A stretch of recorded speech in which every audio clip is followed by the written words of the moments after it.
परंतु दुर्दैवाने तुमचंच नाही परंतु पूर्ण मतदारसंघामध्ये भूलथापा पाडणारी माणसं राजनजी पाटील मालक, यशवंत माने यांच्यावरती चुकीच्या पद्धतीने आरोप करण्यात ते यशस्वी झाले आणि त्यांच्या आरोपाला मतदार सुद्धा भुलले गेले।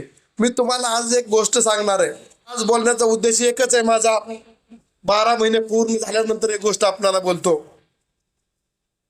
जे मध्यंतरी त्यांच्या स्टेजवरती मालकांवरती आमच्यावरती टीका करते एक भगिनी आपली होती विज्वलाताई थिटे, तुम्हाला त्यांचा एक किस्सा सांगतो। तुम्हाला मालक मला म्हटले बोललो असतो तर बोलून दिलं नसतं, परंतु एक गोष्ट सांगतो की खोटी माणसं किती बोलतात, खोटं बोलण्यासाठी काय करतात।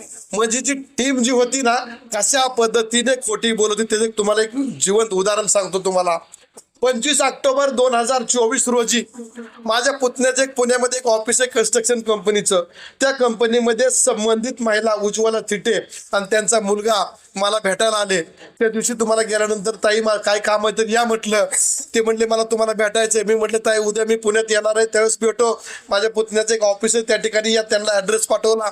ते 4च्या दरम्यान माझ्याकडे आले। आल्यानंतर त्यांनी मला एकच सांगितलं, बघा त्यात भगिनीने मला सांगितलंय की राजू खरे आणि उमेश पाटलांनी मला 50 लाखाची ऑफर दिली की राजन पाटील माने आणि यशवंत माने राजन पाटील आणि यशवंत माने या दोघांवरती आणि त्यांच्या मुलांवरती सडकून आरोप करायचे, त्याच्या बदल्यामध्ये 50 लाख रुपयाची ऑफर दिलेली आहे। मी खोटं बोलत नाही। त्या भगिनीला तुम्ही विचारू शकता, त्यांना बोलू शकता, मीडियावाले जाऊन विचारू शकता। मग मी म्हटलं तुम्ही माझ्याकडे कशासाठी आला? ते म्हटलं तर तुमच्यावरनी काय बोलायचं म्हणून आलंय की तुम्ही मला काहीतरी द्या, मी तुमच्यावर बोलणार नाही। मी म्हटलं तर तुम्हाला काय देऊ, माझ्यावर बोलायसारखं हायच काय तुमच्यावरती? पण ती म्हटली काय बोलणार, बोलण्यावर काय असतंय म्हणजे पुढची माणसं ऐकतात म्हणली काय जरी नसेल तर। मग मी म्हटलं चला ऐकून घेऊ या महिन्याच्या डोक्यामध्ये काय विषय। या सुज्ञ जनतेने ज्याच्या डोक्यावर केस नाहीत त्या डोक्यातल्या माणसांनी त्यांना असं सांगितलं की 50 लाख रुपये देऊन 1 महिना फक्त आमच्या स्टेजवरती या आजी माझी आमदारावरती आरोप करणे। मग मी विचारलं ते आरोप न करण्यासाठी मी काय केलं पाहिजे?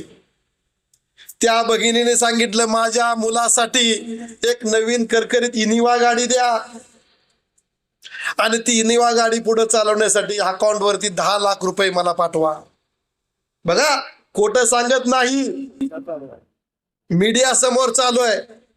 विठ्ठलाकडे तोंड करून सांगतो यशवंत माझी खोटं कधी बोलत नाही।